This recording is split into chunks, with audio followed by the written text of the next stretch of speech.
Hər kəsi salamlayıram dostlar. Hər kəsə xoş yayım arzulayıram. Studiyada mən Vüqar Tofiqoğlu. İlk öncə sizə öz xahişimi edeyim. Bəyənməni paylaşmağı unutmayalım. Çünki ən önəmli məsələlərdən biri budur. Yayımızın daha çox adama çatması üçün mütləq şəkildə bəyənməni vurub, yəni bu işarəni vurub bir dəfə cəmi, 2 dəfə yox. Bir dəfə vurub və bir dəfə yox, bir neçə dəfə paylaşa bilərsiniz. Paylaşmanı 10 dəfə də paylaşa bilərsiniz. Amma kimin imkanı yoxdursa, öz WhatsApp üzərindən dostlarını alsın. Desin ki, xahiş edirik bu yayımı baxın, bəyənin, sonra paylaşın. Yoxsa götürüb bir-birinə WhatsAppda atırlar, ondan sonra heç xəbəri olmuş, o da söhbət nədən gedir? Aleyküm əsəlam. Burada hər birinizi salamlayıram, dəyərli dostlarım. Dünən gecə deməli, çörək yeyirdik, yemək yeyirdik Samir bəylə. Gecə deyəndə axşam. Gördüm ki, bir siqnal səsi gəldi. Samir bəy telefonu götürdü, video açdı. Kimsə buna bir video göndərdi. Açdıq videonu, gördük ki, bu videoda Elman Nəsirovun qızı danışır. Və arxasınca da bir səs atdı ki, sizdən xahiş edirəm, mən bilmirəm siz kimsiz. Yəni qız hardan TikTokda kimin nömrəsini tapırsa onlara yönləndirir. Bilmirəm kimsiz, amma sizdən xahiş edirəm, mənim bu videomu yayasız. Yəni artıq mən bilənin 3-cü videosudur bu qızın yayını. Yəni bu rəzalət deyirək buna, rəzalət yavaş-yavaş get-gedə böyüyür. Mən dünən izah eləmişdim. Düşünürdüm ki, kifayət qədər açıq və net şəkildə izah eləmişdim. Yəni, bəzən görsən ki, mənim bir bibim oğlu var, çox gözəl bir sözü var. Hərçənd bu sözü mən başqalarının üçün demirəm, amma deyir ki, it də dədədir, insan da dədədir. Əgər, yəni elə ancaq doğulan balanı əmişdirməklə, böyüdüb sonra da küçüyə ötürməklə olursa, bunu heyvanlar deyilir. İnsan tamam başqa bir məxluqdur. İnsan bütün canlılardan ona görə fərqlənir ki, törədib dünyaya bəxş elədiyi övladını ölən gününə qədər qoruyur. Təbii ki, hətta bəzən görürsən ki, ən naqis övladı belə ana, ata buraxmaq istəmir. Ən naqisi hansı ki, biz kənardan baxanda deyirik ki, bu övladın başı kəsilməlidir. Bunun evi yıxılmaq, bu adamı ümumiyyətlə bir daha uzaqlaşdırmaq, yəni insan kimi qəbul edilmək. Amma hər kəs bunun ətrafında olan deyir, amma ata-ana o sözü deyə bilmir. Çox təsadüf hallarda olur ki, ata-ana öz övladından imtina edir. Təbii ki, övlad da ata-anaya elə bir dağ qoymalıdır ki, bu dağdan sonra ata-ana o övladdan imtina edə bilsin. Bu rəzalət getdikcə yayılır. Yayıldıqca da Azərbaycanda ailə institutunun hansı vəziyyətdə olduğu gün ortalığa çıxır. Və çox maraqlı bir məqam da var burada. Həm mən o videonu sizin diqqətinizə çatdırandan sonra inşallah bir də Elman Nəsirovun mətbuata verdiyi, dünənlərin televiziya verdiyi bir açıqlamanı sizin diqqətinizə çatdıracağım. İndi Nur Allah'ın izniyle onu qoysun, baxaq görək nədir o. Çəkdiyim bu videoları paylaşmaqda güya mənim səbəbim, mən atamdan ev, maşın, villa, lüks həyat istəməyimdir. Mən indiyə kimi yetişmişəm. Yəqin ki, indi ona görə deyirəm ki, çətin vəziyyətdəyəm. Mən onu biabır etməklə nəsə mənafi güdürəm, nəsə ondan pul əldə etmək istəyirəm. Qətiyyən belə bir şey yoxdur. Və mən videomda bir insan mənə göstərsin ki, mən orada demişəm ki, atam aliment ödəməyib. Mən belə bir şey deməmişəm. Bu, mənə aid olan bir söz deyil. Hər kim deyibsə, gedin onun özündən soruşun. İkincisi, onu demək istəyirəm ki, mən deməmişəm ki, orada başlıqlarda görürəm, bəzi fenomenlər atamı alçaldıcı, pis təhqirlərlə başlıqlar yazırlar. Onlara da buradan ayıb olsun deyirəm. Mən bu video çəkməkdə yenə deyirəm, məqsədim olmayıb ki, atam biabır eləyim, el üzünə rüsvay eləyim, bəlkə də elə çıxa bilər. Sadəcə bu illərin yığıntısıdır, illərlə mənim ürəyimdə, qəlbimdə yığdığım problemi idi ki, birincisi səbəb o idi ki, atam tərcümə halında mənim adımın çəkilməməyi, 3 övlad yazılmağı. Axı onun 4 övladı var və mən onun ilk övladıyam. İkinci, mənim acığıma gələn məsələ o idi ki, əsas bu məsələlər məni ailə qurandan sonra tərpətdi. Mən subay vaxtı belə bir şey çəkməmişdim, çünki mən ailə mövzumu təzdən gündəmə gətirmək istəmirəm qaynatama, heç kimi burada gündəmə gətirmək fikrim yoxdur. Onlar da özünə görə insandır, heç kimi də pis eləmək fikrim yoxdur.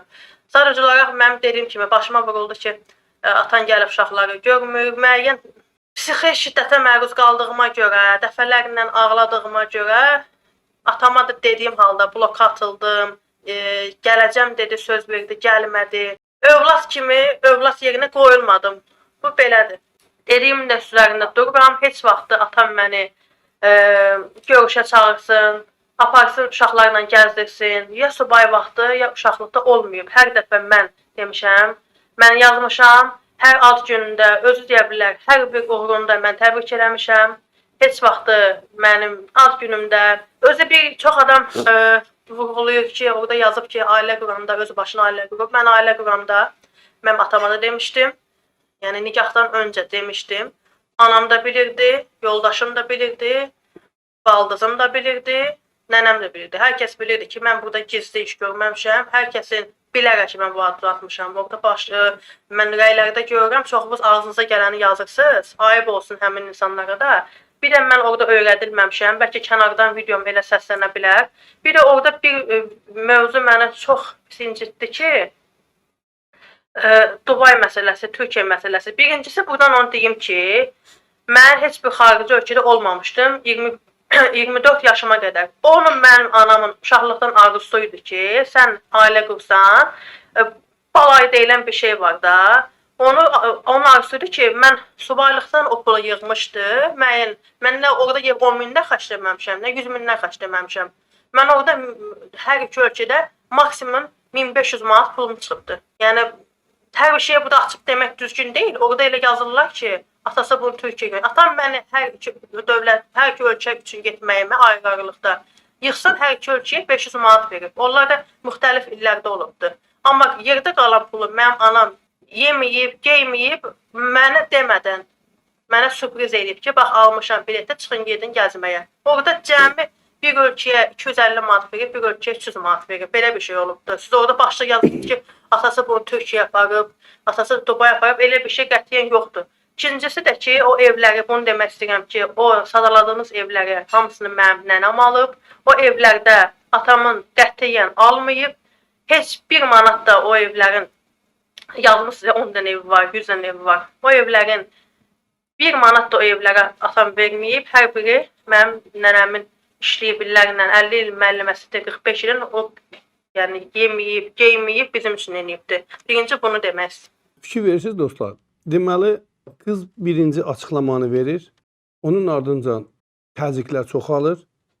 Bu uşağın üstünə bir dənə əvvəlcədən hazırlanmış sualları, hazırlanmış bir YouTube kanalını göndərirlər bir xanım. Və o xanımın sualları da açıq-aydın görsənirdi ki, hazırlanmış suallar da əvvəlcədən verilir və qızla da danışılmışdı ki, sən bunları ver. Yəni bu biabırçılıqları ortadan qaldır. Dünən Baku TV-də Elman Nəsirov demək bir çıxış elədi.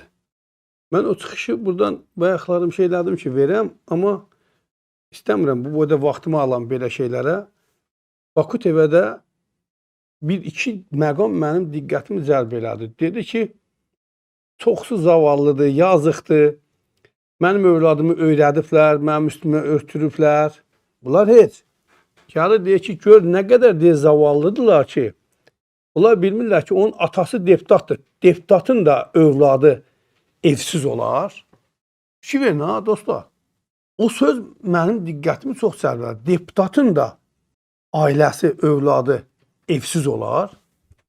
Aslında Elman Nəsirov bütün bu olanlarla, bütün bu dediklərini sadaladıqları ilə hər şey açıq ortalığa tökür. Yəni deputat olursansa, sənin xüsusi imtiyazların, sənin övladlarının evi də olur, maşını da olur, villası da olur, hər şey olur. Olur. Çünki niyə? Söyülməyin müqabilində sən nələrsə əldə eləməlisən. Sən durduq yerdə söyülmürsən ki. Bu gün torpeda kimi Elman Nəsirov'a qabağa verib, bütün ölkənin nifrətini onun üzərində yönləndirənlər təbii ki, Elman Nəsirov'u da mükafatlandırma. Amma sonradan başqa şey deyir ki, bəs orada onların 3 otaqlı ev var, 1 otaqlı ev var, bir dənə təzə tikililərdə, yeni tikililərdə olan bir evi də əlavə olacaqdır, atasının evi də var. Yəni, mənim qızımın 4 dənə evi var. Bu adam təsəvvür edən ki, atalıq hissini itirmiş bir insandır. Bəlkə də bu adamda atalıq hissi olmayıbdır. Əslində, bu qızın dediyi tamam başqa şeydir ha. Qız ayrı şey istəyir bundan. Amma Elman Nəsirov tamam başqa bir şeyin üzərinə gedir ha dostlar. Qız deyir ki, illərin yığıntısıdır bu. Yəni, illərdir mən atasızlıq yaşamışam. Tərcümə halında deyir, mənim adımı yazmır. Yəni mənim övlad kimi görmür bu adam. Halbuki tərcümə halında yazmalıdır ki, mənim 3 qızım birindən, bir qızım, yəni 4 övladım var. Burada utanmalı bir şey yoxdur ki, bu sənin namusundur, bu sənin şərəfindir. Elman müəllim, burada utanmalı, çəkinməli bir şey yoxdur. Hər bir kəsin həyatında imamlarda olub, peyğəmbərlərdə olub, boşanmalar var. Bu boşanmaya Allah da icazə verir. Quranında da yazır ki, yola getmirsənsə, alınmırsənsə sən boşana bilərsən, həyatı zəhər eləyə bilməzsən. Və yaxud da qadına, hər ikisinə aid, bu qadına da aid. Ola bilər ki, Elman Nəsirov həqiqətən də elə bir murdar xasiyyətə sahib olub ki, yoldaşı deyir ki, qardaş, mən bundan axıra qədər yaşaya bilmərəm bir yerdə, məni dəli eləyər bu. Və yaxud da yoldaşı ilə elə bir problemi ola bilər ki, Elman Nəsirov bundan yaşamaya bilər və burada da boşanarlar. Burada heç bir problem yoxdur. Bunu Elman Nəsirova bir kimsə qəbahət kimi görüş edə bilməz, tuta bilməz. Çünki insandır, bu bunun ailəsidir. Heç kəs bunun ailəsinə əvəzə yaşamır ki bunun yaşadıklarını. Amma qızı incidən tamam başqa bir şeydir. Qızı incidən onun illərdə atasız qalmasıdır. Bizim Lətifə filmimiz var. Anekdot. Bilməm o filmə baxıbsınız, baxmırsınız. Orada Mamet xəyallara dalır, katibin katibəsi ilə. İkisi də uzanıblar, belə üzü quyulu. Orada kız ona deyir ki, Mamet, принеси мне любовь, пожалуйста. Mamet də imkanlı adamdır. Deyir, mənə sevgi vericilən, gətircinə. Mamet deyir ki, bu dəqiqə göndərirəm, o bazardan alsınlar. Bax ha. Yəni Mamet o qədər hər şey pulu ilə alıb satır ki, qızın ona mənə sevgi ver deməsini deyir ki, bazardan gördüm, ancaq qız deyir ki, Mamet, ne prodayotsa deyir, satılmır şey. Sevgi satılmır. O insanın öz içində olur. Yəni atalıq, övladlıq məhəbbəti deyilən ki, bir məhəbbət var ha. Bu məhəbbət bazarda satılmır ki. Elman müəllim, bu insanın içində olmalıdır. Bu sənin daxilində olmalıdır. Sən əgər özünü ata hesab edibsənsə, yox əgər özü ata hesab eləməyibsənsə, yalnız aliment verməklə sən öz vəzifə borcu yerinə yetirmiş hesab edirsənsə, çox böyük yanılırsan, çox. Elman Nəsirov, ayıbdır bu. Hələ deputata, hələ deputatı da qoyulan bir qırağa. Çünki deputatın hər kəs dədəsinə söyür. Zaten parlamentdə deyirlər. Deyirlər ki, bizim biri deyir mənim 900 dəfə söyüblər dədəmə, biri deyir mənim 300 dəfə söyüblər. Hələ bir hamı bilir ki, bunların varın, yoxunu söyürlər. Amma Elman müəllim, sən həm alimsən, həm də universitetdə müəllimsən, dərs deyirsən. Müəllim öyrədən deməkdir.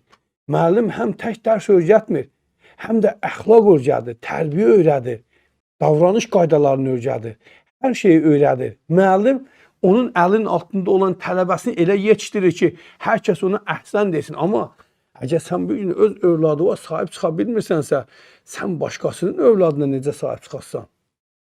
Bundan dolayıdır ki, bir dəfə də olsun aliment məsələsini qaldırmayıbsan. Bundan dolayıdır ki, sən bir dəfə də olsun uşaq pulunun verilməsi ilə bağlı məsələ qaldırmayıbsan. Bundan dolayıdır ki, Azərbaycan vətəndaşının maddi rifah halının yaxşılaşması üçün heç bir təklif verməyibsən. Və çıxırsan Baku TV-də deyirsən ki, kim nə eləyirsin, mən bundan sonra, baxına gör nə deyir Baku TV-də, deyir ki, mən bundan sonra daha da amansız olacağım. Düşünməsinlər ki, məni bunlar sındırdılar bu şeylə. Bu sənə böhtan atmır. Bu sənin belindən gələn doğma balandır, balan. Nə sındırmaq? Sən hansı sındırmaqdan danışırsan? Səni kim sındırmaq istəyirdi ki? Zaten sən sınıqsan da, sən nə sındıracaqlar ki? Səhərdən axşama səni efirə göndərəndə bilmirlər ki, səni oraya efirə göndərməklə səni sındırırlar. Və sən özün bilmirsən ki, sən efirlərdə sındırılırsan. Elman müəllim, sən sındırılmaq nəyə deyirsən ki? Bu sənin evladındır, bu sənin doğmaca balandır. Özdə ilkindir. Allah sənə övlad verməyə bilərdi. O ikinci arvaddan. Sən bu bir balaya möhtac olardın. Amma bu qız tamam başqa şey deyir. Bu qız deyir ki, 18 yaşım çatana yox ha, bu günə qədər mənim ata dediyim adam mənim bir dəfə əlimdən yapışıb gəzintiyə çıxartmayıb. Bu uşaq sənə başqa bir şey deyir. Badbaxt. Nimnemetov yazır ki, hakimiyyətin də qəlbində Azərbaycan xalqına qarşı sevgi olmadığına görə insanlar dilənçi günündə yaşayırlar.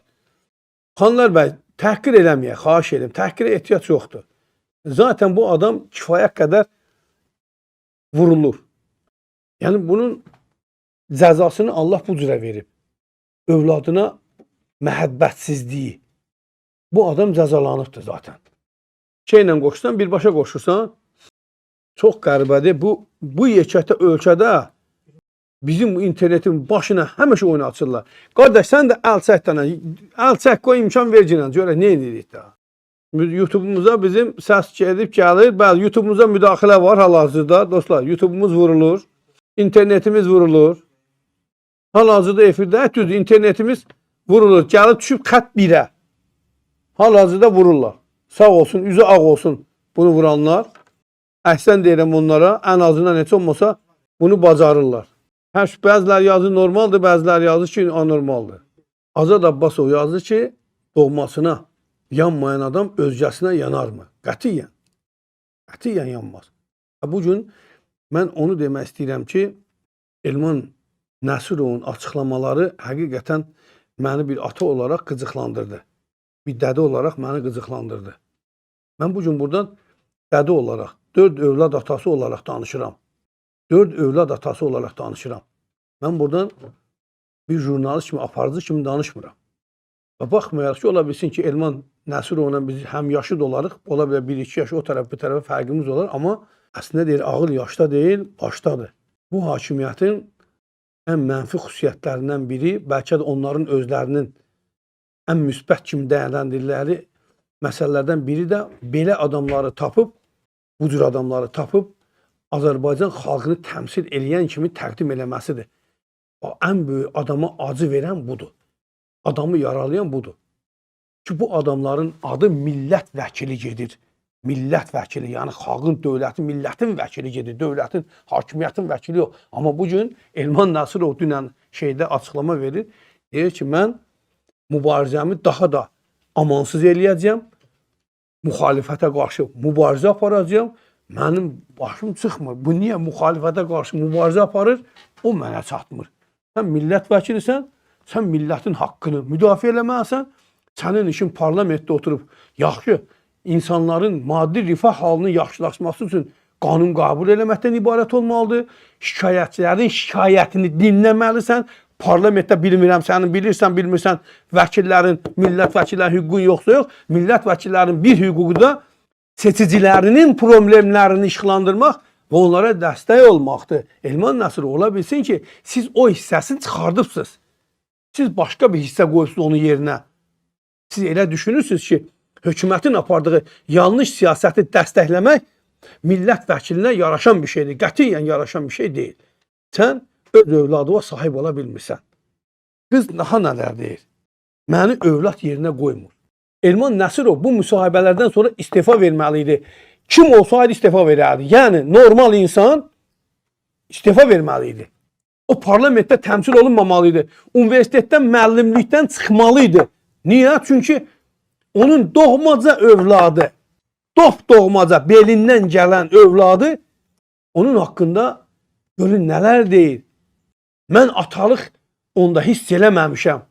Sadəcə robot olub o, robot. Hə, aylıq deyir, dünən deyir, mən 850 manat aliment vermişəm.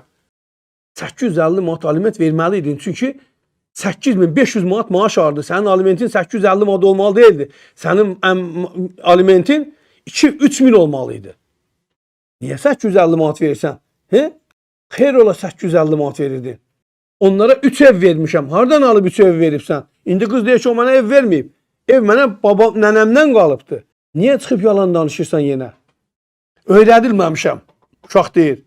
Məni heç kəs öyrətməyib. Ən çoxu deyir. Dubaya, Türkiyə getdiyimdə 1500 manat pul xərcləmişik. Bunun da ikisinə bir yerdə cəmi cümlətən 500 manat ata olaraq pul verib. Və göndərib bir jurnalisti. Atan səni Dubaya göndərib, göndərməyib. O jurnalist hardan bilir ki, atası onu Dubaya göndərib, yaxud da Türkiyə göndərib. Mən dünən dedim, sən gör nə vəziyyətdəsən ki, qısa bir müddətdə Azərişıqda mühəndis elədiyin kürəkənin belə qızının dediyinə görə sənin hər şeyini söylür orada. Sən bu atasan.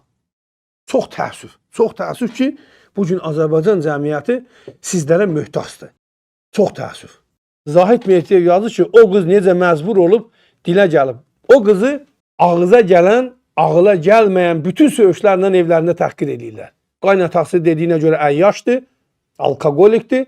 Həyat yoldaşı dediyinə görə onu söyür, təhqir edir mütəmadi olaraq. Qız nə eləməlidir? Atasına yazdı ki mənim başıma bu oyunu açırlar. Ata qızı atır bloka. Ata qızı atır bloka. Və sonra da orada bir bunun istəkliləri yazırlar ki, Elman Nəsirov ailənin dağılması istəmədiyinə görə qızını bloka atıb. Qızı bloka atmır. Qızın arxasında durur. Heç kim ailənin dağılmasını istəməz. Amma heç bir dədə öz övladını bloka atmaz. Söhbət dədədən gedir ha. Yəni belə insandan yox. Mövcud olan adamdan yox. Dədə, ata. Atadan gedir söhbət. Nəysə, bunu buraxaq getsin dostlar. Bunun başını buraxaq. Çox təəssüf, çox təəssüf, çox təəssüf. Bizi belə adamlar təmsil edirlər.